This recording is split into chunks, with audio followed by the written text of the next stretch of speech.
Heitor, nosso segundo álbum, o que você Nosso, separou pra gente? nosso segundo álbum é essa maravilha, que é o melhor disco da carreira dele, mas também foi um disco de foi muito difícil ele lançar esse disco, que é o disco chamado Emira Tairaipi,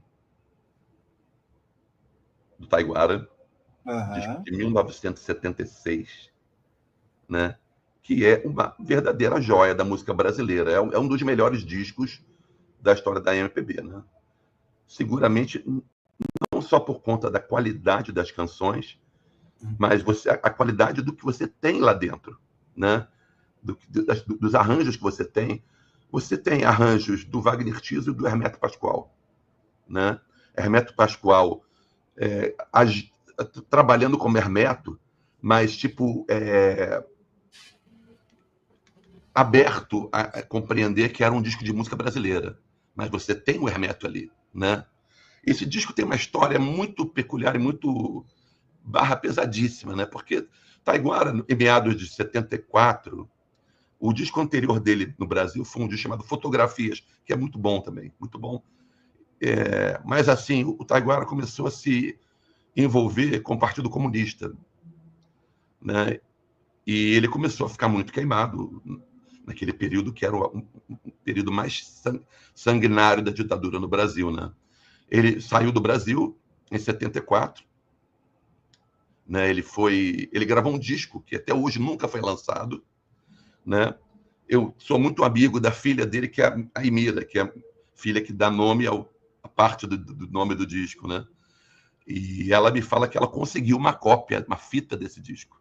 Emira Taira, esse disco que foi gravado em 74 em Londres, né? Não sei qual é o repertório, mas tem coisas que estão nesse disco também. Mas assim, ela está esperando o momento adequado para lançar, porque ela não quer lançar de qualquer maneira. Mas ela deveria lançar, porque ela nunca me mostrou. Eu já Sim. toquei muito com a Emira, tenho alguma intimidade Doido com para ela. ouvir, né? Não é louco para ouvir, mas ela segura, ela segura. Esse E como disco, esse álbum entrou na sua vida, Heitor? só terminar essa historinha, Sal, porque é importante. Esse Claro. disco foi lançado em 76, foi para todas as lojas. Eu não tenho o vinil dele, não, mas eu tenho uma coisa que é bem rara, que é o encarte da edição original. Que eu tenho meu amigo Otto, outro dia ele me deu um monte de. Quando ele estava vivo, né? Ele me deu um monte de vinis dele, coisas muito preciosas.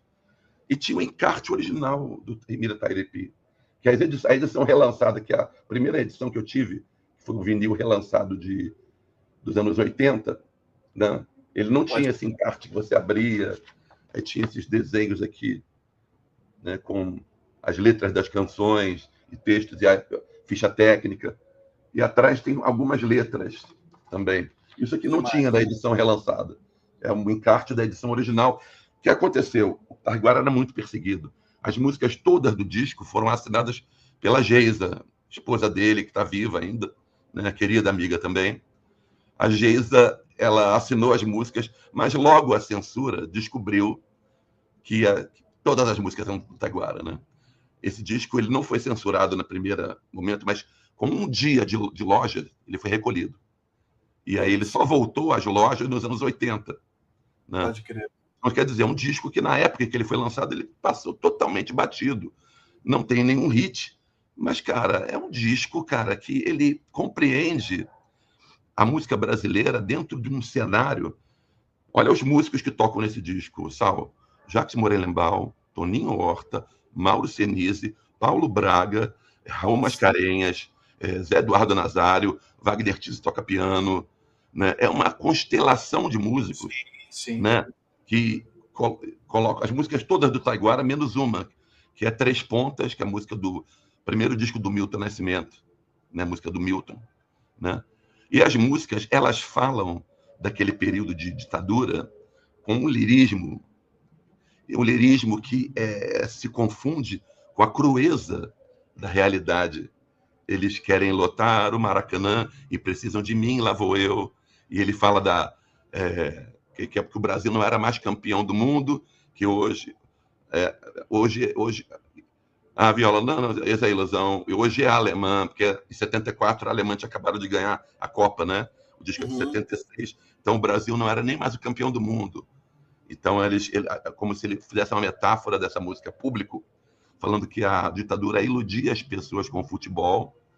Ele fala de sonhar da terra das palmeiras, onde andará meu sabiá, uma metáfora do exílio, né? Uma Sim. canção de exílio belíssima, Terra das Palmeiras, né?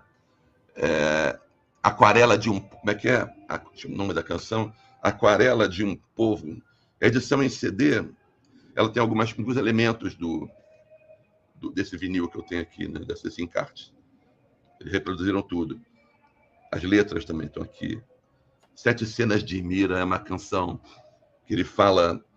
E é muito patente que esse disco foi censurado, porque ele escancara muito o que era o regime da ditadura naquele momento. Essa canção, ele termina o disco com uma canção chamada Outra Cena, que eu vou tomar a liberdade de ler a letra aqui, né? O santo, a seca, o sertão, o filho morto nas mãos, família, fome, facão, a grana, o gado, o ladrão, o pau, o pobre, o país, amado, o medo, a matriz. Só não sofreu quem não viu, não entendeu quem não quis. Então ele descreve a situação daquele país, do Brasil, que era dominado por uma ditadura e que cuidava apenas da proteção daquele governo, enquanto a população no resto do país, nos rincões mais distantes, sofria de fome, analfabetismo e outras coisas. Então todas essas denúncias, elas estão muito fortes no disco, em várias canções. E esse disco foi censurado e logo depois o Taiguara também se mandou, teve que se exilar, né? E aí começou uma parte da carreira dele que ele se engajou muito na causa do comunismo, foi para a África, né, onde mudou muito a música dele, voltou ainda com essa informação. E ele, cara, o Luiz Carlos Prestes era o que é John Lennon por McCartney para ele, né? Pode crer. Mas assim, fora o conteúdo político, cara, é de uma beleza harmônica, melódica, orquestral, disco todo de orquestras, arranjos orquestrais do Hermeto completamente loucos às vezes, e a loucura polida, cara, não é aquela loucura dos discos do Hermeto que você entende porque você está ouvindo um disco do Hermeto, mas aqui ele trabalhou a favor das canções.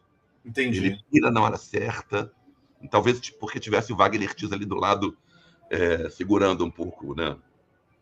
O Hermeto morou, a Geisa me conta que o Hermeto morou um mês na casa do Taiguara para fazer esse disco, né? Do convívio, óbvio que a gente já imagina como foi produtivo, né, ali para a sonoridade, os arranjos dessas canções. Sensacional. Esse disco eu realmente não conheço. Não tem no streaming, obviamente, né? Eu vou te dizer uma coisa bastante ousada, de caras que eu sou muito fã. Chico Buarque, Caetano Veloso, Gilberto Gil, Edu Lobo, os caras fabulosos. Eles não fizeram um disco como esse. Nossa. Com a quantidade de informação, de inspiração, de riqueza harmônica, melódica. E Taiguara é um pianista de mão cheia também, que sim. Arrebenta tocando piano nesse disco. Estou super, super curioso agora para ouvir. Quero ouvir. Esse disco foi relançado, Sal. Ele estava fora de catálogo durante décadas. Ele foi relançado em CD assim, nos anos 2010. Acho que foi em 2015, mais ou menos. Ele estava totalmente fora de catálogo. Sim, eu conhecia porque eu comprei ele nos anos 80. Uhum. Eu já adorava Taiguara e não achava esse disco. Quando eu achei, me agarrei a ele pro resto da vida, né? Sim.